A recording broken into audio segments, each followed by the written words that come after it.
नाज़रीन आदाब, आप देख रहे हैं बियॉन्ड बॉर्डर्स। आज हम बात करेंगे हज 2024 की।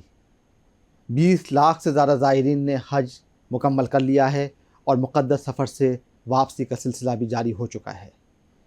आज के बियॉन्ड बॉर्डर्स में हम हज के इंतज़ामात, वहाँ पर होने वाली कोताहियों और 1000 से ज़ायद ज़ायरीन की मौत की बात करेंगे।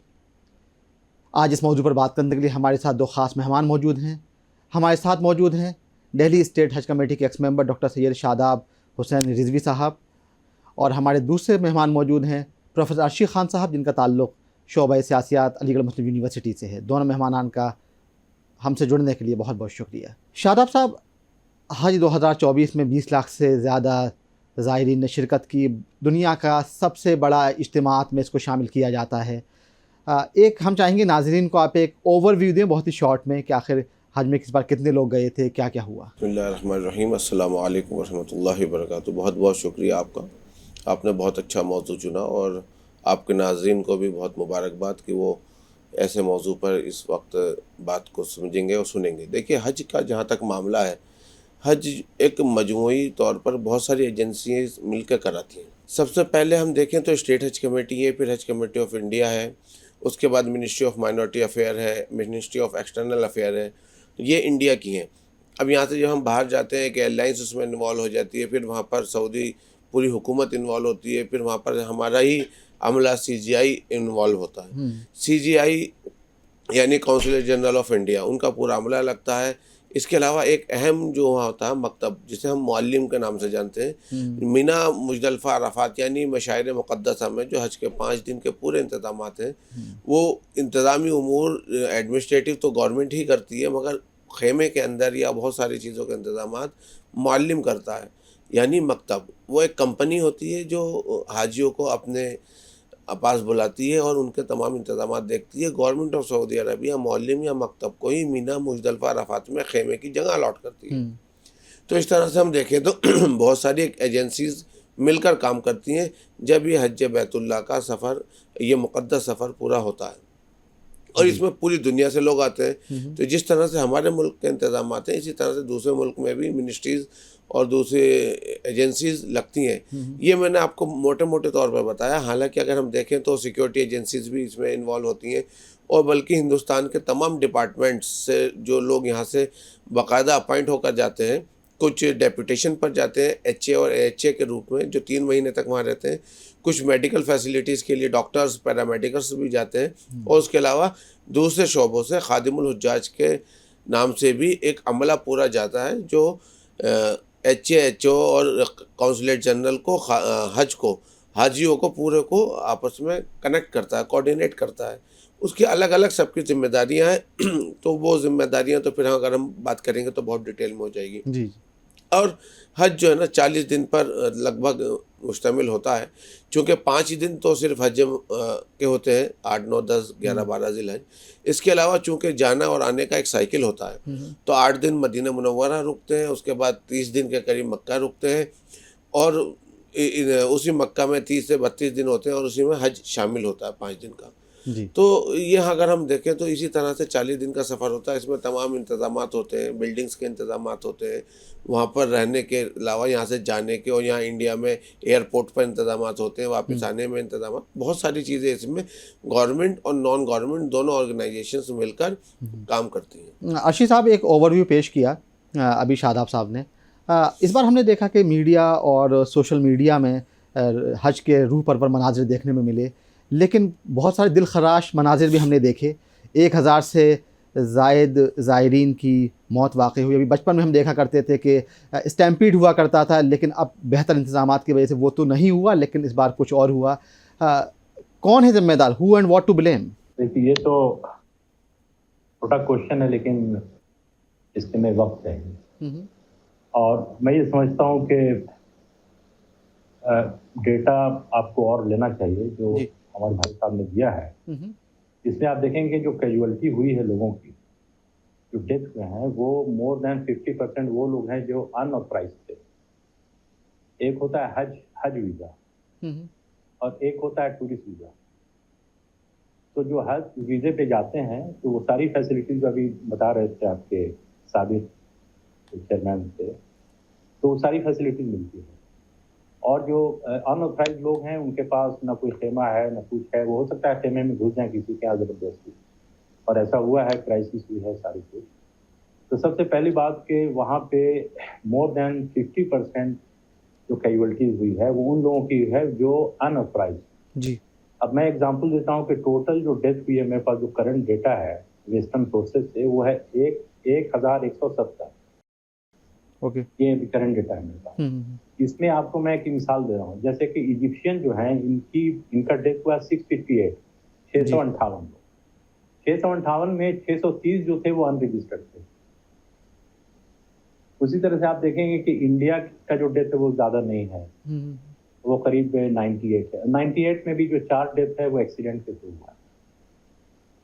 उसी तरह से जो पाकिस्तान का डेथ है मैक्सिमम 58 है, हालांकि पाकिस्तान से 1.5 लाख लोग गए थे और इंडिया से 2.25 लाख लोग गए जी। सबसे ज्यादा डेथ जो लास्ट ईयर हुआ था वो हुआ था इंडोनेशिया के लोगों का जी, अबाउट मोर देन 300। लेकिन आज आप देखेंगे कि आज के डेट में जो अभी शनिचर को हुआ उसमें इंडोनेशिया से 2.5 लाख लोग, आपके 2,40,000 लोग गए हज के लिए, और डेथ हुई है करीब 199। तो वहाँ पे जो स्टैम्पीड हुआ है वो ज्यादातर जो हीट स्ट्रोक से लोग मरे, एक तो हीट स्ट्रोक से मरे जी, उसमें बीपी हाई हो गया, उसकी वजह से कोलैप्स कर गया जी। उसके बाद कुछ ऐसे लोग थे जिनके इसमें ब्लड इन्फेक्शन था, उससे मर गए। और तीसरी बात ये भी हुई कि कुछ लोग जो है जोश में अराफात के पहाड़ पे पूरे टॉप पे चढ़ गए।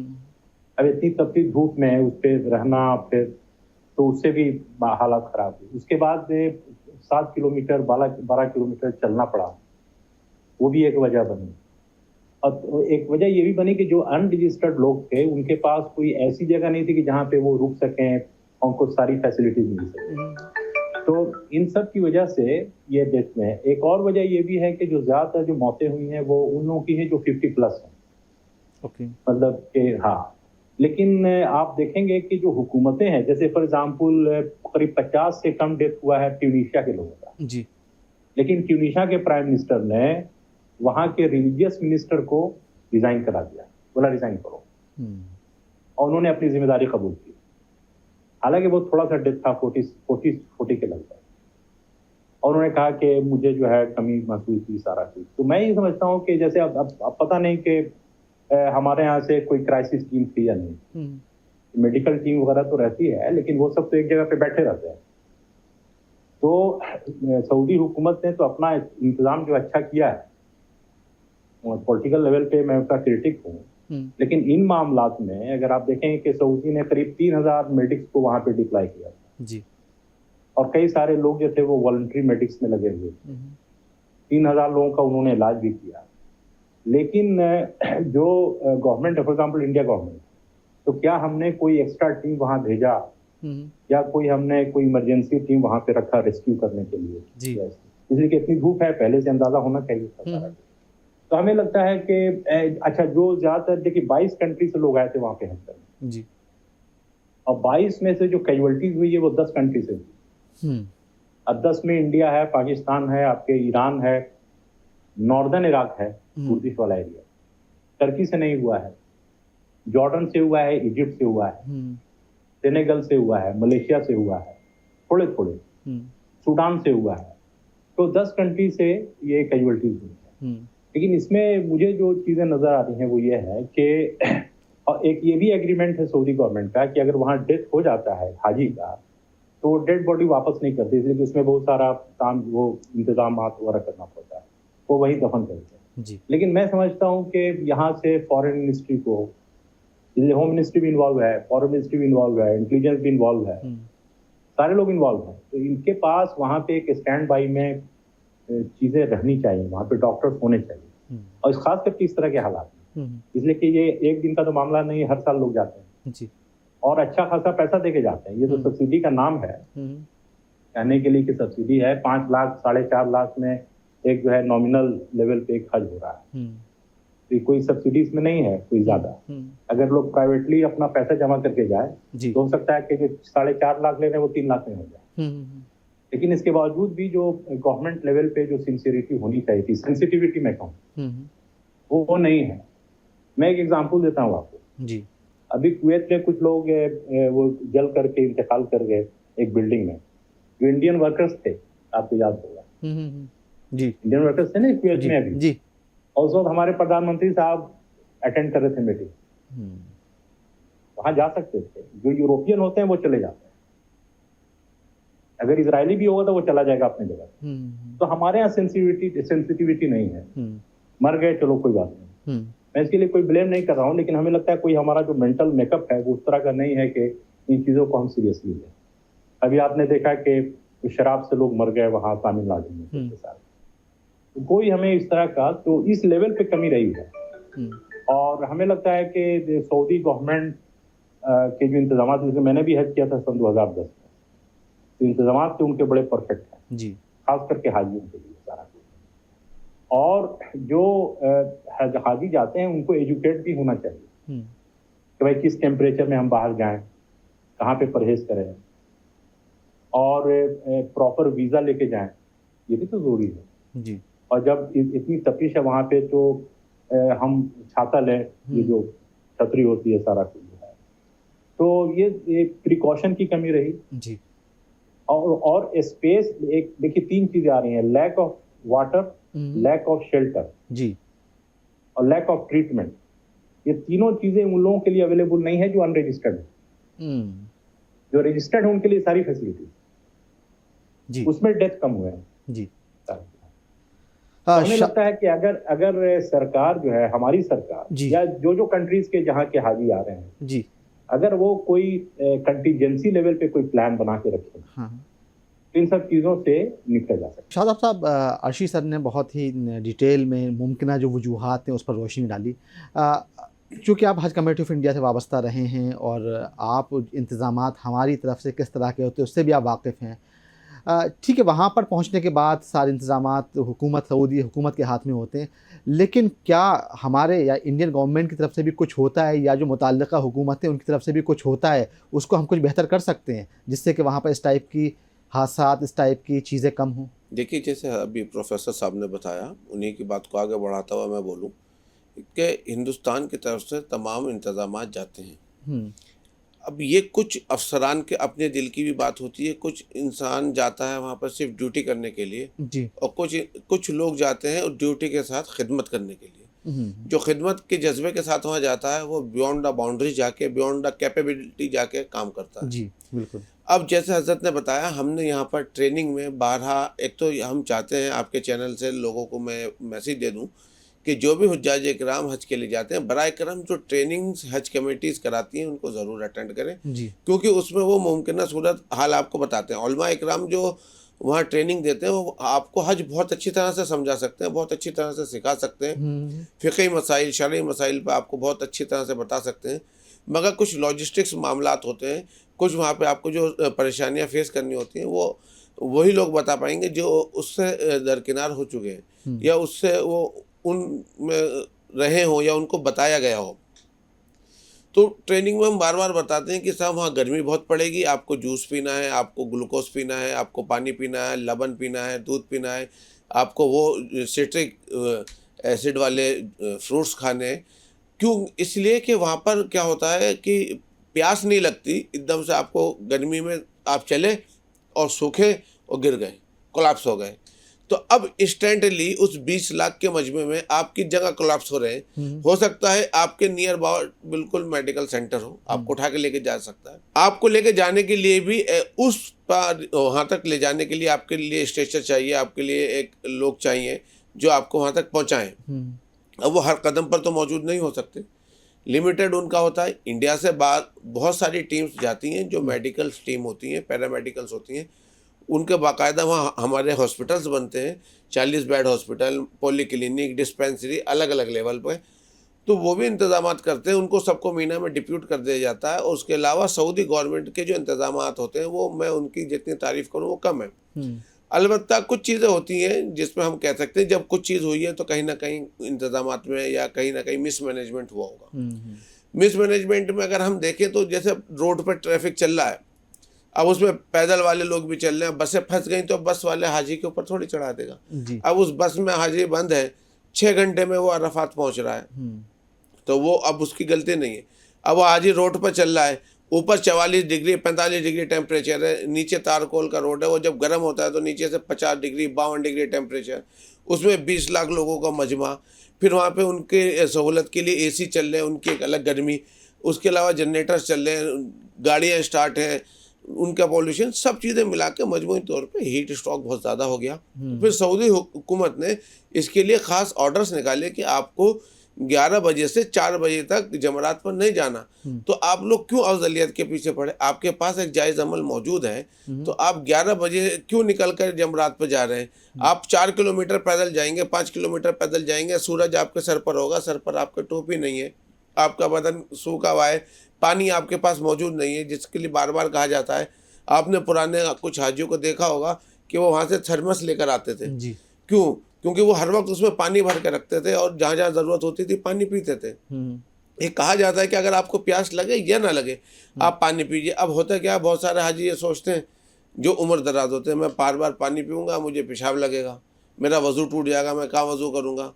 तो कहीं ना कहीं लैक ऑफ नॉलेज होता है कि आपको कहाँ वज़ू की सख्त ज़रूरत है, कहाँ वज़ू की ज़रूरत नहीं है, कहाँ आपको कैसे चलना है।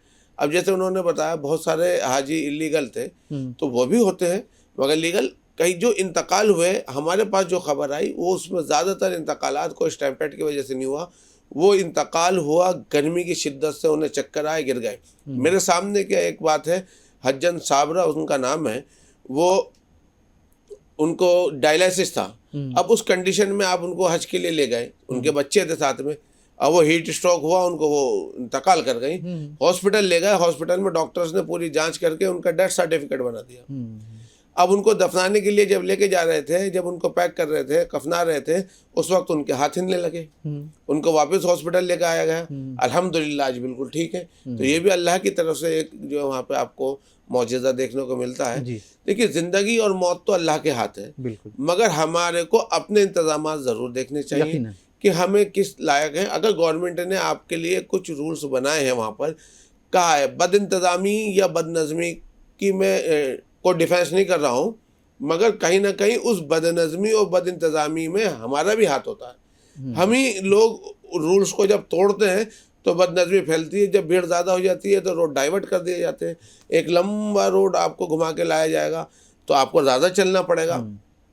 कुछ जगहों पर हुकूमती सतह पर हमारी तरफ से जो हुकूमती सतह पर लोग गए थे, मैं हुकूमती सतह की तो नहीं कहूँगा, मगर जो लोग यहाँ से गए थे उन लोग ने अपनी ड्यूटीज़ में कमी की है, डेरिलेक्शन ऑफ ड्यूटीज़ है। और उसके लिए मैं तो ये चाहूँगा कि जो भी इसका जिम्मेदार हो, एक फ़र्द वाहिद कभी जिम्मेदार नहीं हो सकता। हर काम का, हर चीज़ के लिए जब ड्यूटी अलग अलग है तो हर चीज़ की ड्यूटी पर जो चीज़ की जिसकी कमी हुई है उसको ज़रूर जिम्मेदार बनाना चाहिए और उनकी तरफ से इंक्वायरी सेटअप होनी चाहिए और उन लोगों को बुलाकर उनसे जवाब तलबी भी होनी चाहिए, उन पर जिम्मेदारी तय होनी चाहिए। और असल में होता क्या है कि हम लोग सिर्फ एक नाम जानते हैं, खादिमुल हुज्जाज। जी, खादिमुल हुज्जाज सबसे छोटी कड़ी है और उस पर सब लोग मिलकर एक सर पे उसके भांडा फोड़ देते हैं कि साहब खादिमुल हुज्जाज ने कमी कर दी, खादिमुल हुज्जाज ने कमी नहीं करी। पहले हमें ये समझना होगा कि उस खादिमुल हुज्जाज की ड्यूटीज़ क्या है। जी, उसकी ड्यूटी है CGI और हाजी के बीच में कोऑर्डिनेशन कराना। अब नाम चूंकि उसका खादिमुल हुज्जाज है तो अब वो खादिमुल हुज्जाज की वजह से लोग ऐसे समझते हैं कि वो उसका खादिम है। उनकी ये भी ड्यूटी है कि वो हाजियों को ज़रूरत, जो भी ज़रूरत पड़े उसकी उनकी मदद करें, वो करें। अब उनके ऊपर HA और HO होते हैं, अगर उन्होंने उसको उस वक्त कहीं भेज दिया काम से तो उसके कौन जिम्मेदार होगा। 200 हाजियों पे एक खादिमुल हुज्जाज जा रहा है, 2 हाजियों को लेके वो हॉस्पिटल चला गया तो 198 हाजियों की तो शिकायत होगी। बिल्कुल। एक हाजी, एक खादिमुल हुज्जाज है, वो 24 घंटे 200 हाजियों को देख रहा है। सुबह से शाम तक वो ड्यूटी पे किसी हाजी को, ज़ईफ़ को तवाफ़ ज़ियारत कराने ले गया।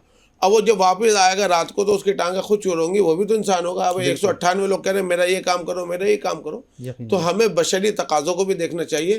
तो मेरी ये भी रिक्वेस्ट है कि इनकी तादाद बढ़ानी चाहिए, इनके साथ इनके कंपेनियंस लगाने चाहिए, इनमें रोस्टर सिस्टम होना चाहिए कि भाई 8 घंटे की इनकी ड्यूटी है या 10 घंटे की या 12 घंटे की ड्यूटी है, उसके बाद दूसरे करेंगे।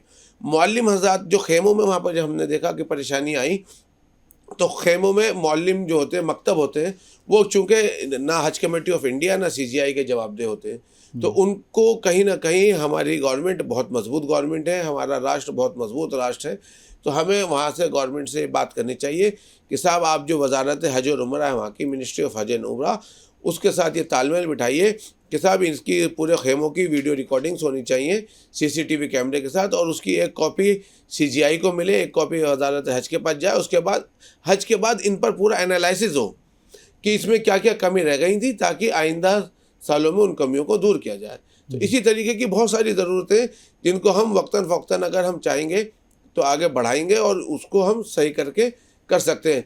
ओवरऑल हज बहुत अच्छा था, कुछ चीज़ों की परेशानी थी, हज में मशक्क़तें भी होती हैं, परेशानी भी होती है, मगर फिर मैं वही कहूँगा जो बदनज़मी थी, बद इंतज़ामी थी, हमें उसके लिए प्रॉपर इंक्वायरी करनी चाहिए और उसकी वजूहात को तलाश करके आइंदा सालों में हाजियों को कोई ऐसी परेशानी ना हो, उसका कोई नज़्म व नस्क बनाना चाहिए। जी अर्शीद साहब, आपने जब अभी शुरुआत में जब आप बात कर रहे थे तो आपने सवाल उठाया कि जो हाजी रजिस्टर्ड हैं तो उनको बहुत सारी सहूलियत दस्तयाब होती हैं और जो नहीं है तो उनको नहीं होती हैं।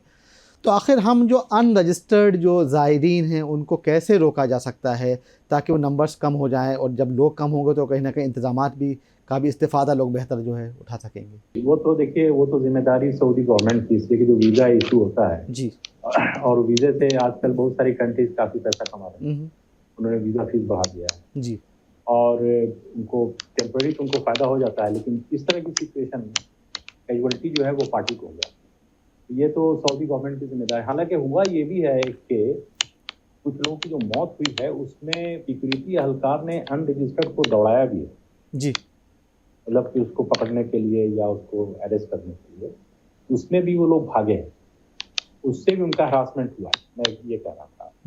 तो वो भी एक वजह थी जिसमें नेचुरल इसमें बीपी बढ़ जाता है और इसमें सोडियम की कमी और पोटाशियम की कमी।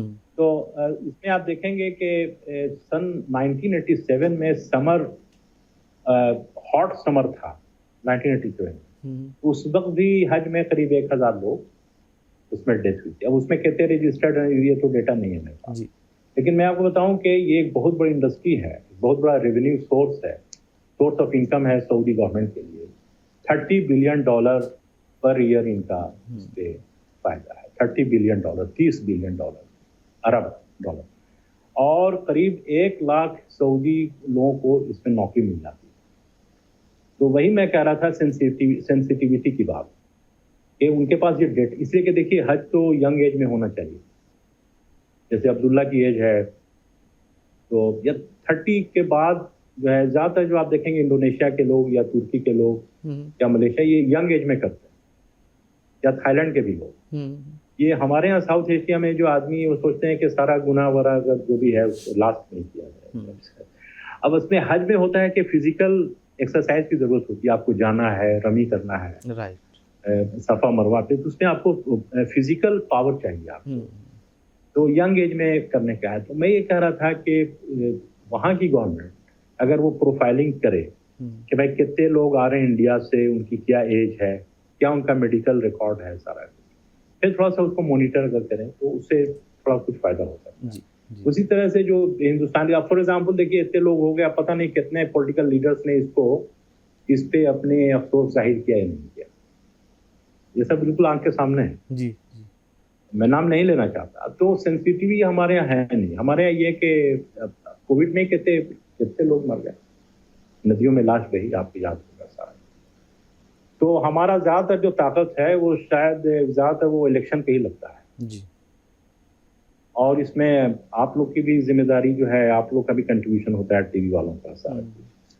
तो मैं समझता हूँ कि सोशल मीडिया ने इसको ज्यादा बढ़ाया चढ़ाया। नेचुरली 1.83 मिलियन, मतलब 18,30,000 लोग टोटल गए थे हज के लिए रजिस्टर्ड, और उसमें आप जोड़ लीजिए 1,71,000 अनरजिस्टर्ड इलीगल, मतलब टूरिस्ट वीजा पे।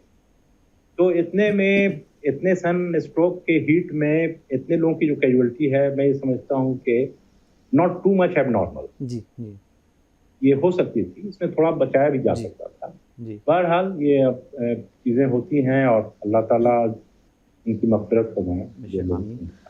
हाँ, और आपका शुक्रिया कि आपने जो है इस मौजू पे जो है आपकी टीवी ने इस पे बात किया। जी शादाब साहब, एक बहुत ही मुख्तसर जवाब चाहिए होगा इस बात का कि बहुत सारी ख़बरें आ रही हैं, बहुत सारे प्रोमिनेंट मीडिया हाउसेज ने रिपोर्ट किया, आपने भी बात कही कि कहीं ना कहीं बड़ा इज्तिमा होता है तो कुछ बदनज़मी भी हो जाती है, बदइंतज़ामी भी हो जाती है।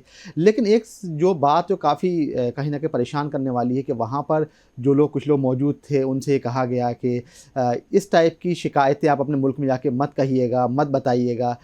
इस पर आप क्या कहना चाहेंगे क्योंकि आप हज कमेटी से वाबस्ता रहे हैं? दूसरा, इसी में एक बहुत ही मुख्तसर इस बात का जवाब दे दीजिएगा कि हम जो है इस हज को और बेहतर कैसे बनाया जा सकता है? देखिए, जैसे अभी प्रोफेसर साहब ने बताया, इलीगल हाजियों को रोकने के लिए इंतजाम सऊदी गवर्नमेंट ने करे और कमोबेश 3 लाख से ज़्यादा इलीगल हाजियों को उन्होंने हज से पहले पकड़ लिया था और उनको बाहर भी करा, कुछ को बाद में ही पकड़ा, उन पर जुर्माने वगैरह तमाम चीज़ें आयद हैं। बहरहाल जो आपने सवाल किया उसका जवाब मैं मुख्तसर कह दूँ, वास्ट मैटर है। देखिए, हमें हज कि वहाँ पर जो आपको दिक्कत और परेशानी आई है उसके बारे में जो लोग कहते हैं ना कि यहाँ की मशक्क़तें वगैरह ना बताएं, सहाबा इकराम ने ही तो बताया कि रसूल अल्लाह ने किस मुजाहिदे के साथ हज किया। तो मुजाहिदा बताना कभी बुरा नहीं है ताकि लोग तरगीब उनको हो और वो जवानी में हज करने जाएं जैसा हज ने।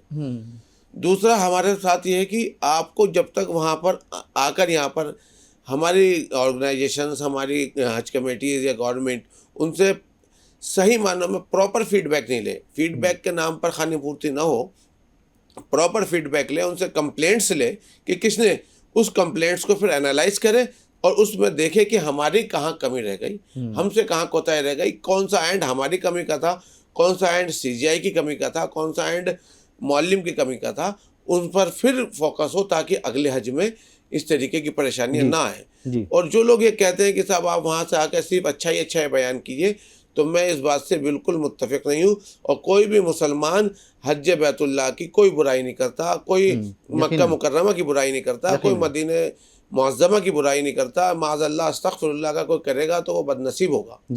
मगर हमने जो इंतज़ामिया की देखी उसको तो आपको आगे बताना पड़ेगा ना।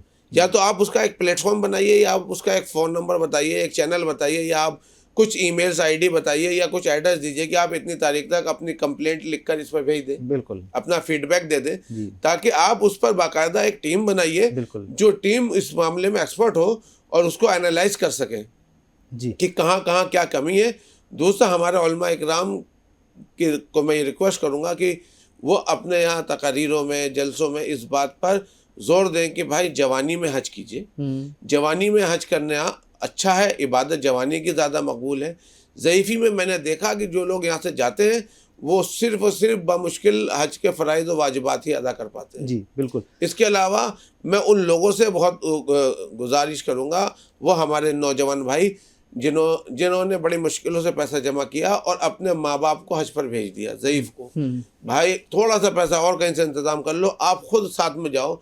उन 2 ज़ईफ़ बूढ़े माँ बाप को आप मत भेजो जिन्हें इस फ़ोन चलाना नहीं आता आज के टाइम, अगर उसे लोकेशन दे दी जाए तो कैसे पहुंचेंगे। बिल्कुल। तो इस तरीके की चीज़ें हैं। उनको कोई व्हील चेयर खींचने वाला उनकी नहीं है। जी। आप बेटे हो, आप जवान हो, आप खुद जाओगे अपने माँ बाप को लेके, आपके जज्बात होंगे, अगर आपको ज़रूरत होगी तो आप अपनी माँ को या अपने वालिद को अपने कंधे पे बिठा के खड़ा लेंगे। जी बिल्कुल। तो दूसरा सब चीज़ों का देखना होगा। जी अर्शिद साहब, एक 10 सेकंड में कहना चाह रहा था जी कि इस तरह के हालात में सऊदी के पास आप जानते हैं टेक्नोलॉजी काफी हाई है, इसराइल से बहुत नजदीकी ताल्लुक है इनका, तो ड्रोन उड़ा सकते हैं ये।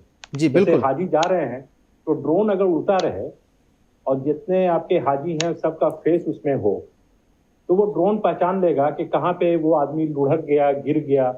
ये मैं सिर्फ कहना चाह रहा। जी माफ कीजिए। तो वो ड्रोन्स वगैरह और वो हेलीकॉप्टर से पूरा सर्विलेंस रहता है उनका। फिर भी हज़रत 20 लाख का मजमा है और उनके इंतजामात में मैं कभी नहीं कहूँगा कि कमी है। बिल्कुल। कुछ चीज़ों की जो हम कह सकते हैं कि ख़राबी तो नहीं, कमी हो सकती है कि ये चीज़ कम रह गई, भाई ये चीज़ें 100 होनी चाहिए थी, 80 रह गई या 50 रह गई, इस तरीके की चीज़ें हो सकती है। उसको अगर हम बातचीत करें, कुछ अपनी तरफ से सर्विसेज उनको प्रोवाइड करें, तो मुझे उम्मीद है इंशाल्लाह इसको और अच्छे से बेहतर करा जा सकता है। जी बहुत बहुत शुक्रिया डॉक्टर शादाब हुसैन रिजवी अशरफी साहब, बहुत बहुत शुक्रिया प्रोफेसर आशिक खान साहब आपके इंसाइटफुल व्यूज़ के लिए, बात करने के लिए। इसी के साथ ही आज का बुलेटिन इख्तिताम पजीर होता है। इजाज़त दीजिए, आदाब।